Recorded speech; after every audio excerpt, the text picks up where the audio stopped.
चलिए देखिए, आपका जो लिखा है उससे कोई मतलब नहीं है कॉपी से, यहाँ पर देखते जाइए। पाठ का नाम विलयन।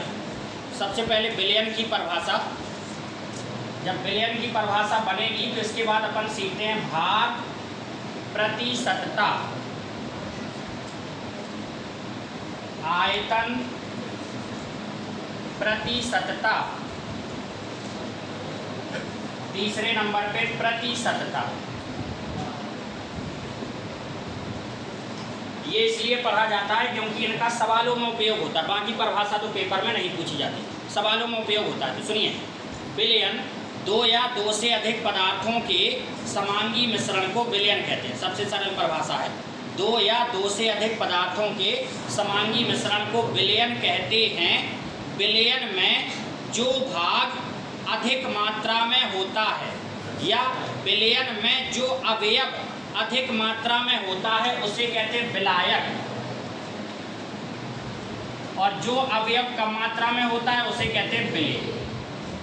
ठीक है, विलयन की परिभाषा क्लियर है। जो भाग अधिक मात्रा में होगा उसे विलायक और जो भाग कम मात्रा में होगा उसे विलेय कहते हैं। उदाहरण में शरबत सबसे अच्छा उदाहरण है, इसी को याद रखिए तो विलयन याद हो जाता है। शरबत में पानी ज़्यादा मात्रा में होता है इसलिए उसको क्या कहेंगे, विलायक, और शक्कर जो मिलाई जाती है, चीनी, वो कम मात्रा में होती है इसलिए उसको कहते हैं विलेय। पहली परिभाषा तो क्लियर है, उसमें ज़्यादा डिटेल में क्या पढ़ेंगे, इतना ही है। इसके बाद विलयन की सांद्रता को व्यक्त करने की कुछ विधियां हैं। सांद्रता का मतलब होता है कंसंट्रेशन, तो उसकी सांद्रता को, विलयन की सांद्रता को व्यक्त करने की विधियां, जैसे भार प्रतिशतता। तो देखो, प्रतिशतता लगा है तो 100 होगा, प्रतिशतता का मतलब होता है 100। यहाँ भार पर गौर करो, यहाँ आयतन पर, यहाँ कुछ नहीं। तो जैसे आपसे कहे 10% भारानुसार, ऐसा सवाल में लिखा रहता है, भारानुसार NaCl, ऐसा लिखा है। इसमें वही चीज़ लिखते हैं तो 10%, भाई अंक तो बदल सकते हैं ना, ये तो हम उदाहरण समझा रहे हैं। तो 10% आयतानुसार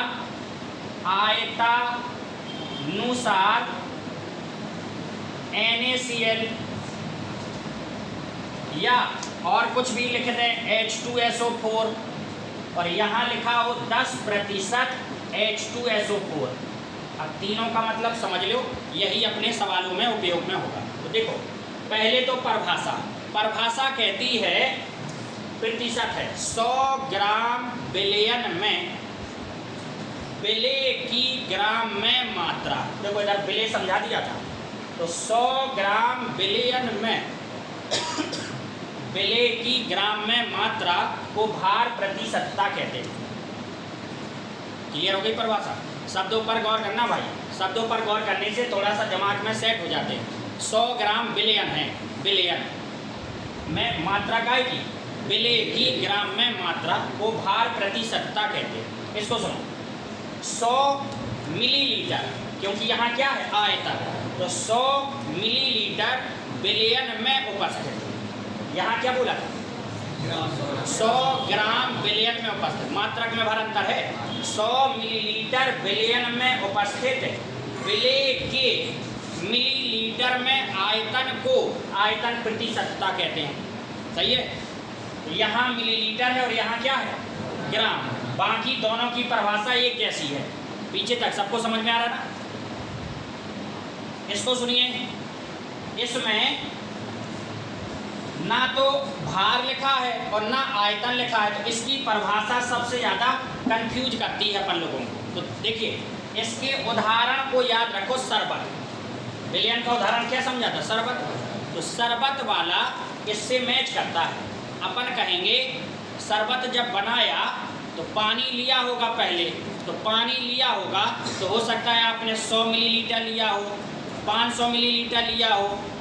भाई मिलीलीटर में, आयतन में ही तो लेंगे पानी को। उसके बाद जब शक्कर मिलाओगे तो मिलीलीटर में मिलाओगे क्या, ग्राम में मिलाई जाएगी। 100 ग्राम मिलाई, 50 ग्राम मिलाई, 40 ग्राम मिलाई, सही है ना। 100 मिलीलीटर विलयन में उपस्थित, विलयन क्या हो गया, शरबत, 100 मिलीलीटर विलयन में उपस्थित विलेय की ग्राम में मात्रा को प्रतिशतता कहते हैं। तीनों परिभाषा समझ में आ गई सबको? समझना भी है और याद भी करना है। याद हो गई? पहली वाली में क्या था? मात्रा काय की, विलेय की ग्राम में मात्रा। दूसरी वाली में 100 मिलीलीटर विलयन था और आयतन काय का, विलेय का, ठीक है, इधर विलेय है सब में, विलेय का। विलेय समझते हैं, जैसे शरबत बनाया तो पानी मिलाया और उसमें शक्कर मिला दी, या कोई के शक्कर नहीं मिलाई, नमक मिला दिया, ये जो मिलाया है नमक या शक्कर, इसी को क्या बोलते हैं, विलेय, ठीक है। और प्रतिशतता में 100 मिलीलीटर विलयन है और मात्रा काय की, विलेय की ग्राम में मात्रा, ठीक है। चलो भाई आगे देखो। अब अपने काम की चीज़ देखो जो सवालों में यूज होगी। जैसे मान लो ये लिखा है सवाल में ऐसा कुछ, तो इसका मतलब ये हुआ इधर से पकड़ा जाता है प्रतिशत, तो अपन कहेंगे 100 और क्या लिखो है, भार, तो अपन लिखते हैं 100 ग्राम विलयन, सही है, 100 ग्राम विलयन। अब उसमें ये मात्रा देखो 10 लिखी है, तो 10 ग्राम क्या उपस्थित होगा, NaCl उपस्थित होगा। सबको समझ में आ गया ना? 100 ग्राम विलयन है, उसमें 10 ग्राम क्या उपस्थित होगा, NaCl। बाकी जितनों बचो वो क्या होगा, विलायक। ये हो गया विलयन, ये हो गया विलेय, तो बाकी का बचो विलायक। घटा दो, कितनों बचो, 90, तो 90 ग्राम विलायक होगा। विलायक ज़्यादातर केस में पानी ही होता है, नहीं होगा तो अपन विलायक कह देंगे, ठीक है। इसको देखो प्रतिशत है, क्या लिखे, 100 मिलीलीटर, मिलीलीटर क्यों आया, आयतन से पता चल गया। 100 मिलीलीटर क्या होगा, ये विलयन में, इधर देखो अब संख्या 10 लिखी है, तो 10 मिलीलीटर क्या होगा, सही है ना। लिखना बिल्कुल सरल है, अगर ये आपको लिखना बन गया इसमें कोई कठिनाई नहीं, तो सवाल बिल्कुल सरल हो जाते हैं जो इसके कठिन सवाल बन जाते हैं। आगे देखो भाई, प्रतिशतता, तो प्रतिशतता में ये प्रतिशत लगो है, तो 100 ग्राम लिखेंगे मिलीलीटर, 100 मिलीलीटर हो गए विलयन, उसमें ये लिखा 10 ग्राम क्या है, H2SO4, शेष क्या बचा, विलायक, कितना बचा, 90, घटा लिया, इसमें नहीं घटेगा क्योंकि ये मात्रक दूसरा है और ये वाला मात्रक नहीं घटेगा ना। लेकिन अगर हमें घटाना पड़े, शायद कभी ज़रूरत पड़ जाए, तो द्रव्यमान बराबर आयतन गुणा घनत्व, आयतन गुणा,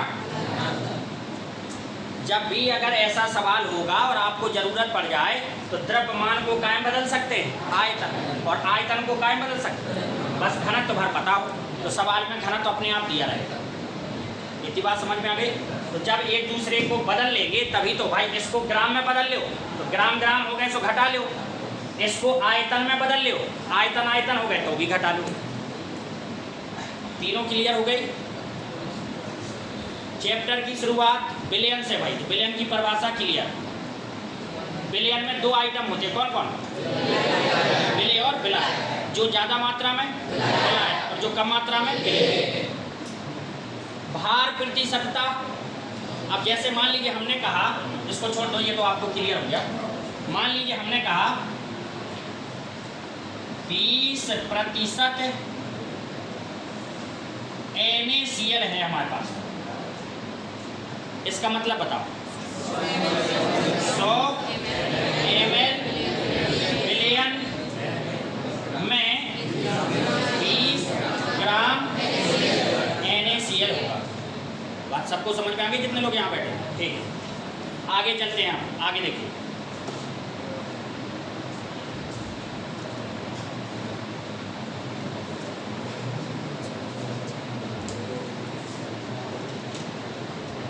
देखो इसके बाद एक सांद्रता आपकी कॉपी में लिखिए, ग्राम प्रति लीटर सांद्रता। फिर एक लिखिए, इधर देखते जाओ, कॉपी में नहीं देखना है, बाकी फोटो कॉपी करा ली, घर जाके दोबारा पढ़ लेना, सो आपको याद बना रहेगा, नहीं तो भूल जाएगा। इसके लिए आगे एक लिखिए ppm सांद्रता, एक लिखिए pp सांद्रता। कभी कभार इसलिए सवाल पूछ लिए जाते हैं, पहले 3 समझो, इसके बाद फिर आगे 3 और बढ़ेंगे। देखो ना,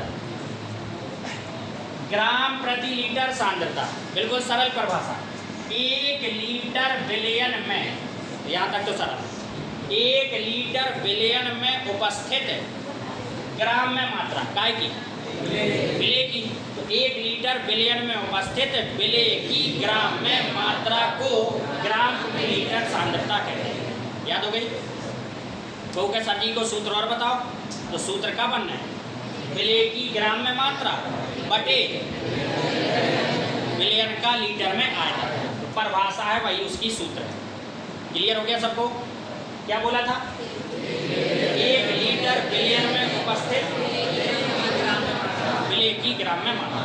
चलो भाई इसको देखो, ये ppm, इसका फुल फॉर्म होता है पार्ट पर मिलियन, ठीक है, पार्ट पर मिलियन, और इसका मतलब होता है पार्ट पर बिलियन, तो पार्ट पर मिलियन, पार्ट पर बिलियन, इसका मतलब होता है 10⁶ और इसका मतलब होता है 10⁹ अब अपन परिभाषा कहेंगे, देखो मिलियन सो 10⁶ और बिलियन सो 10⁹, इतना ही बार याद करना है। जैसे तुम याद करें ना, परसेंटेज आ जाए तो 100 कह देते हैं, ऐसे अगर मिलियन आ गया तो ये, और बिलियन आ गया तो ये। अपन की परिभाषा बनी 10⁶ मिलीलीटर विलयन में उपस्थित काय की मात्रा, विलेय की ग्राम में मात्रा। फिर से सुनो, 10⁶ मिलीलीटर विलयन में उपस्थित मात्रा, काय की मात्रा, विलेय, काय में, ग्राम, ppm सांद्रता हो गई। इसकी 10⁹ मिलीलीटर विलयन में उपस्थित विलेय की ग्राम में मात्रा को ppb सांद्रता कहते हैं, ठीक है। कभी छोटे मोटे सवाल आ जाते हैं तो उसमें बुद्धि नहीं लगाने, तो हमें केवल सूत्र याद रहना चाहिए। सूत्र सुनियो, जैसे मान लो यह निकाल लें ppm सांद्रता, तो अपन कहेंगे विलेय की ग्राम में मात्रा बटे विलयन का आयतन, लीटर में हो चाहे मिलीलीटर, विलयन का आयतन और गुणा कितने का, 10⁶। तो यह काय की थी, ppm, तो अगर ppb निकालने हैं तो 10⁶ की जगह क्या कर दो, 10⁹। बात समझ में आ गई? देखो इधर मिलीलीटर में चल रहा है, मिलीलीटर, हमने परिभाषा क्या गई, 10⁶ मिलीलीटर, तो जब यहाँ मिलीलीटर होगा तो आयतन भी काय में होगा, यहाँ मिलीलीटर। बात समझ में आ गई? तो जैसे मान लीजिए कोई सवाल बना दिया हमने, 5 ग्राम NaCl को 100 मिलीलीटर विलयन बनाया गया, इसकी ppm सांद्रता बताओ, ऐसे सवाल बन जाते हैं। तो तुम सूत्र लगा दो, विलेय की ग्राम में मात्रा कितनी रख दो, 5, आयतन कितना रख दो, मिलीलीटर में, गुणा कितने को करा दो, ppm पूछी तो 10⁶ और ppb पूछी तो 10⁶, मतलब कुल मिला के सवाल बिल्कुल सरल रहे, सूत्र भर तुम्हें याद रहोगे। याद हो गया सूत्र? आगे बढ़ जाए,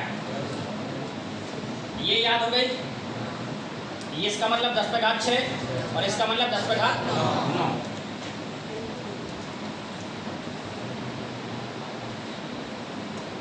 अगर बैठे बैठे कोई ऐसा सोच रहा हो कि इतना पढ़ा दिया, हमको याद तो नहीं हो रहा है, या थोड़ा बहुत याद हो रहा है, थोड़ा ही बहुत याद करना पड़ता है भाई। जितना याद हो रहा, प्रयास आप लोग कर रहे हैं, तो थोड़ा बहुत याद हो रहा वही काम का है, अपना घर पे जाके पढ़ेंगे तो और अच्छे से याद होगा। जैसे अब थोड़ा बहुत का मतलब विलयन, अब विलयन की परिभाषा भूल गई तो ये ना भूलो चाहिए, विलयन में 2 अवयव होते हैं, विलेय और विलाय। अब मान लो भार प्रतिशतता की परिभाषा भूल गई, तो भूली क्यों, प्रतिशत माने 100, तो 100 ग्राम विलयन में मात्रा, काय की मात्रा, नहीं भूलेगी। इसी प्रकार ppm परिभाषा खूब भूल गई, लेकिन संख्या ना भूलियो 10 पे घात 6। ऐसे पीपी भी 10 पे घात, जो मेन चीज़ है वो अपन को याद रहती है, कहीं ना कहीं याद आ जाती है। आगे देखो बस, आगे बढ़ रहे, नॉर्मलता, मूलता, मूललता, और एक लास्ट में बचती है फॉर्मलता। इसकी केवल परिभाषा से मतलब रहता है। सुनो भाई, ध्यान से सुनिएगा। कभी बहुत परेशान करते हैं ये, जिसको बिल्कुल नहीं आता है, नहीं तो है सरल। नॉर्मलता को कैपिटल एन से लिखते हैं, मूलता को कैपिटल एम से, और मूलता को स्मॉल एम से, और फॉर्मलता को एफ से। ठीक है, पहले परिभाषा सुनियो। 1 लीटर विलयन में उपस्थित, क्लियर है ना? 1 लीटर विलयन में उपस्थित पदार्थ या विलेय, दोनों का मतलब एक ही है। चाहे तुम विलेय कहने लगो, चाहे इसी के स्थान पर क्या कह लो पदार्थ, एक ही मतलब। तो 1 लीटर विलयन में उपस्थित पदार्थ के ग्राम तुल्यांकों की संख्या को नॉर्मलता कहते हैं। इसे कैपिटल एन से प्रदर्शित करते हैं। 1 लीटर विलयन इसमें है और 1 लीटर विलयन इसमें भी है, लेकिन यहाँ संख्या काय की है? ग्राम तुल्यांकों की संख्या, और इधर संख्या काय की? मोलों की संख्या।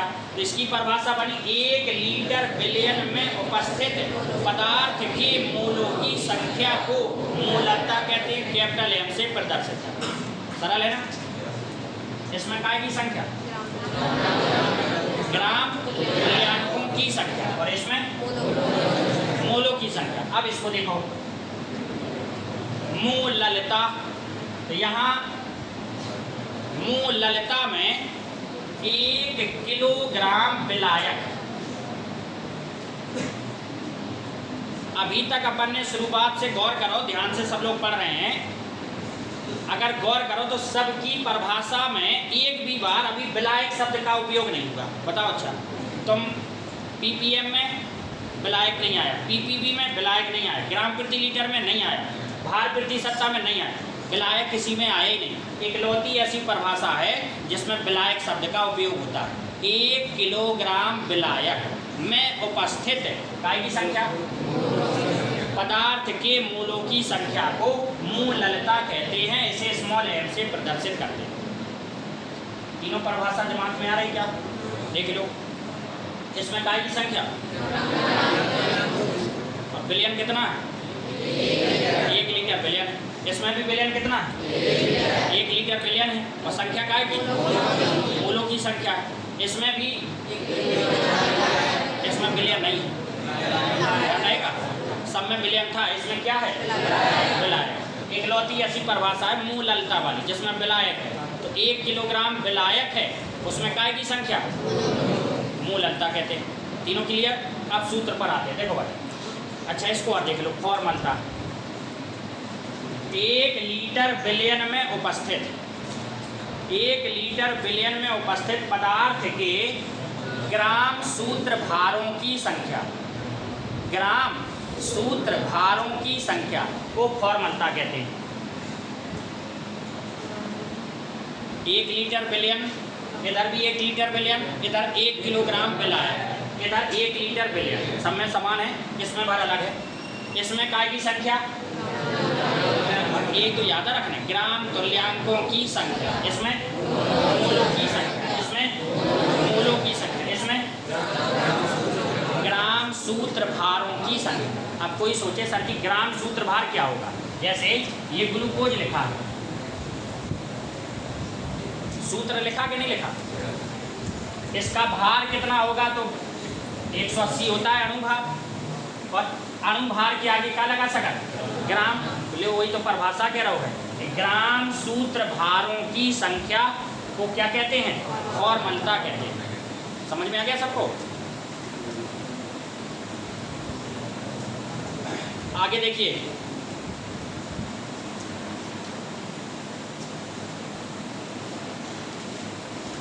अब सूत्र पर गौर करना भाई। नॉर्मलता बराबर पदार्थ के काय की संख्या ग्राम तुल्यांकों की संख्या बटे विलयन का लीटर में आयतन। कई लोग ऐसे बैठे रहते हैं कि उनको सूत्र ही याद नहीं हो पाता। यहाँ सूत्र आपको इसलिए पढ़ाया जा रहा है क्योंकि सवाल ज़्यादा आते हैं। परिभाषा शायद जब कब उनको पूछ ले पेपर में अपन कहते तो सवाल लगाने पड़े, और सवाल लगाने पड़े तो परिभाषा तुम्हें सिखाई गई, सूत्र तुम्हें याद कर लो, परिभाषा से ही सूत्र बनता है, और सूत्र याद है तो सवाल बन जाएंगे। अभी हम लगवाएंगे भी सवाल, सब सरल। सही लिखा। अब देखो इसका सूत्र और देखो, मूलता का काय की संख्या थी, लिखेंगे पदार्थ में मूलों की संख्या बटे विलयन का लीटर में आयतन। इसमें पदार्थ में मूलों की संख्या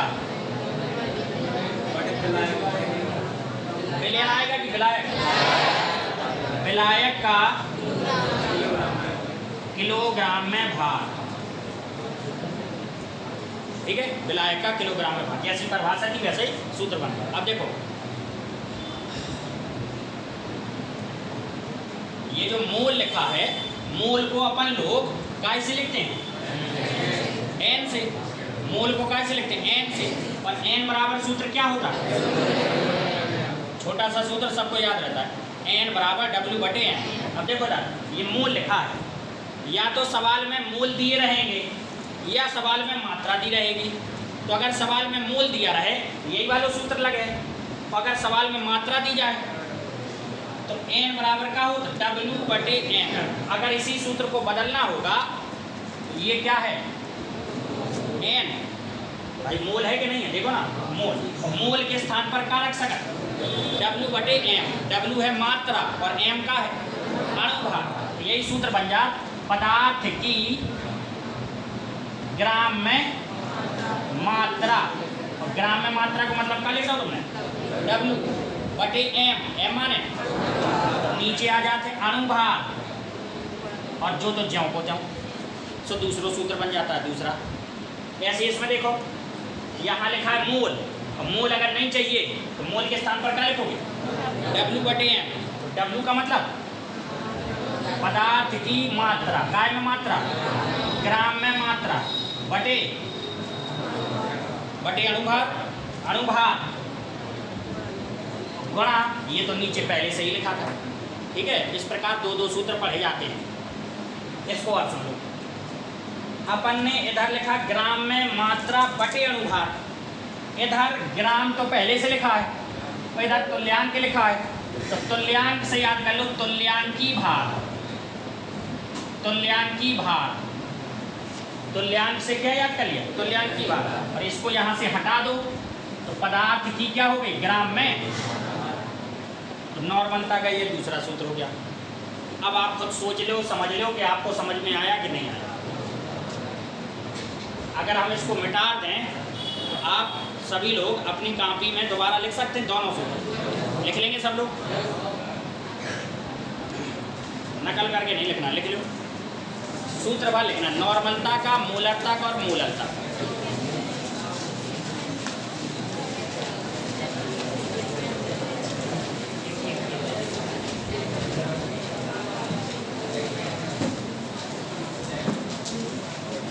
अगर विषय की कॉपी हो तो उसमें पीछे लिख लो, रिवीजन के लिए।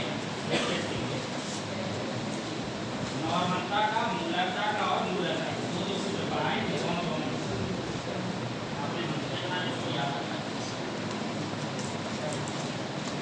बोले 1 घंटा में तुम्हारी कॉपी में कर सकते हैं, तो पक्का पड़े।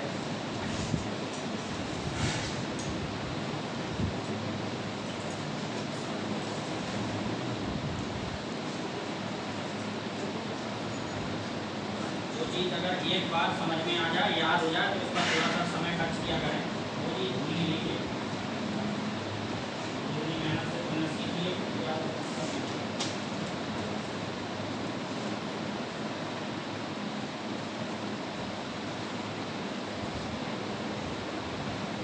मूलता के दो सूत्र, मूलता के दो सूत्र, मूललता के दो सूत्र।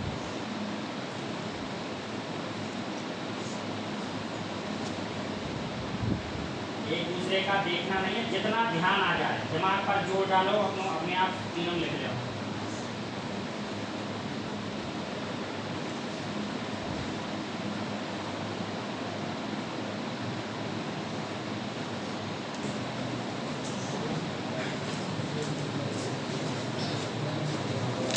देखो, जो चीज़ बनने लगती है उसमें समझने में भी बहुत अच्छा लगता है, मज़ा भी आता है। तो अगर जो चीज़ बनने लगे तो प्रयास आपको ये करना है कि आप भूले नहीं, तो फिर शुरू से गिनती आप लोग गिनते रहेंगे। इधर देखिए, परमाणु भार, इधर ध्यान से देखना, परमाणु भार एक होता है तुल्यांकी भार, तुल्यांकी भार, और एक होता है अणु भार। ठीक है, कभी कुछ कहा जाता है, कभी कुछ कहा जाता है, कभी कुछ कहा जाता है। अपन को याद करना पड़ता है इसको, और ये अगर याद होता है तो ये दोनों अपन निकाल सकते हैं। परमाणु भार याद करना पड़ता है। देखो, अगर कहे ऑक्सीजन का परमाणु भार, तो सबको पता परमाणु भार बोल रहा है, और परमाणु अकेला लिखा होता है, अकेला परमाणु अकेले के लिखा होता है। अगर कहे ऑक्सीजन का अणु भार, उसने अणु भार कह दिया, इसका मतलब O2 कह रहा है, क्योंकि आपको पता होगा ना, परमाणु अकेला लिखा होता है, और दो या दो से ज़्यादा परमाणु मिल जाएं तो क्या बन जाता है, अणु। पीछे तक सबको समझ में आ रहा? अच्छा, जैसे सल्फर लिखा तो इसको परमाणु बोलोगे कि अणु? अकेलो लिखो परमाणु है, और अगर ऐसा लिखा है अब अणु बन गए, 8 परमाणु मिल गए तो अपने आप अणु बन जाएगा। ऐसे अगर लिखा है O3 अणु है, अकेला लिखा O, ये सब लोग ध्यान रखिए, इसमें बड़ा कंफ्यूजन रहता है। अकेला लिखा तो परमाणु है, और अगर दुकीले तिकीले लिखे हैं तो इसका मतलब अणु बन गया। आगे देखो, सभी लोगों को ये सिखाया जाता है शुरुआत में, जिसको कुछ भी नहीं आता है तो कम से कम थोड़ा बहुत बनने लगे, इसलिए परमाणु भार याद किए जाते हैं। H का परमाणु भार सबको याद होना चाहिए, कितना? 1। इसी प्रकार कार्बन का 12, नाइट्रोजन का 14, ऑक्सीजन का 16, सल्फर का 32, क्लोरीन का 35.5, सोडियम 23, पोटेशियम 39, कैल्शियम। कम से कम इतने याद होना ही चाहिए, बाकी तो और होते। जब इतने याद हो जाएंगे, कोई नया आएगा तो उसको याद करते जाना। तो जितने लोग यहाँ बैठे हैं सबको इतने याद है, देख लो अच्छे से, एक नज़र अच्छे से देख लो, अपने आप याद हो जाए, जिसे याद ना हो। Sodium 23, potassium 39, calcium 40, carbon, nitrogen, oxygen, ये तो पहले से याद हो गया। जल्दी देख लो, याद हो गए तो हटा देना।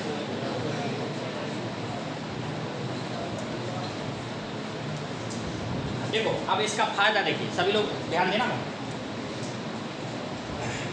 क्योंकि सबसे बेसिक चीज़ है ये, अपन को 11 से ही बनना चाहिए। नहीं बनता है तो उसी लिए सिखा रहे हैं। याद किए अपन ने परमाणु भार, अब परमाणु भार की मदद से निकालते हैं अणु भार, और अणु भार की मदद से निकालते हैं तुल्यांकी भार। तीनों एक दूसरे से जुड़े। अगर तुम्हें यही याद ना होगा तो ये नहीं बनेगा, और ये नहीं बनेगा तो ये नहीं बनेगा। तो ये मान लो याद हो गए, हो गए। अब देखो, जैसे कहा अपन से H2SO4, तो इसका परमाणु भार तो अपन को पहले से याद है, तो क्या निकलेगा? इसका अणु भार निकलेगा। तो अणु भार देखो निकाल रहे हैं।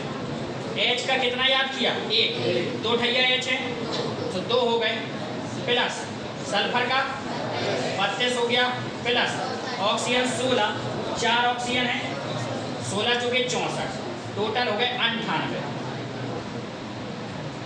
ठीक है, तो हम आपको यहाँ ये सिखा रहे हैं कि अणु भार अपन किसी का भी निकाल सकते हैं। तो मैं बस क्या याद हो चाहिए? परमाणु भार। हमने आप लोगों की सुविधा के लिए सब नहीं लिखे, जितने काम के हैं वही लिखे हैं। 2-4 और आएंगे तो उनको भी सीख लेंगे, पहले इतना याद हो जाए। तो देखो, जैसे मान लीजिए कोई कहे अपन से Na2CO3, इसका अणुभार बताओ। सोडियम का 23, 2 सोडियम 46, कार्बन का 12, ऑक्सीजन 16, 16 3 48, टोटल हो गए 106। हम आपको ये सिखाने का प्रयास करें, अणुभार सब कोई निकाल सकता है, नहीं निकालेगा। अब जब अणुभार निकालना सीख गए तो तुम तुल्यांकी भार निकालना सीखो। तुल्यांकी भार बराबर सूत्र होता है अणुभार बटे x। कभी कभी अणुभार नहीं रहता है, परमाणु भार रहता है, तो परमाणु भार बटे x हो जाएगा। ठीक है भाई, अणुभार है तो अणुभार रहेगा, परमाणु भार है तो परमाणु भार रहेगा बटे x। अब देखो, जैसे मान लो इसका तुल्यांकी भार निकालना था, अणुभार कितना निकालो तुम? 98 बटे, ये अम्ल है कि क्षार है? अम्ल है। कैसे पता चलो अम्ल है? H+, कितने H+? बस 2, x को मान होगा 2, उत्तर के तो आ गो 49। ले तुल्यांकी भार निकालना सीखे। सबको समझ में आया? थोड़ा बहुत घर पे देखो। अब हम ऐसा तो है नहीं कि 10-10, 20-20 एग्जाम्पल लगाते रहें, आपको 1-2 एग्जाम्पल से ही समझा सकते हैं। बाकी आप अगर और अच्छे सीखना है तो घर पे प्रैक्टिस कर सकते हैं, फिर भी ना बने तो फिर पूछ सकते हैं। इधर देखो, एक और सिखा दें। इसको देखो, अगर आपको इसका तुल्यांकी भार निकालना है तो क्या पता भाव चाहिए? अणुभार बटे x। अणुभार कितना है? 106। x ये अम्ल है कि क्षार है? क्यों अम्ल है कि क्षार है? लवण है।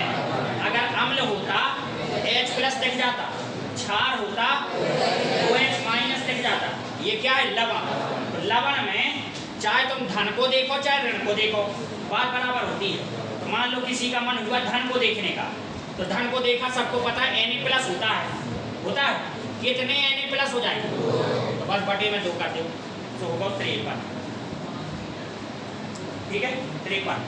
कोई कहे नहीं सर जी हमको तो ऋण देखना है, तो हम कहेंगे भैया ऋण देखो तो CO3 क्या होता है? -2 होता है, तब भी यहाँ पे 2 को तो भाग देने पर। कहने का मतलब जो आपको पता हो, चाहे धन पता हो चाहे ऋण पता हो, x पता चल जाता है, निकल आता है तुल्यांकी भार। बन जाएगा सबको? प्रैक्टिस के लिए एक और हम पूछ रहे हैं, देखो दादा।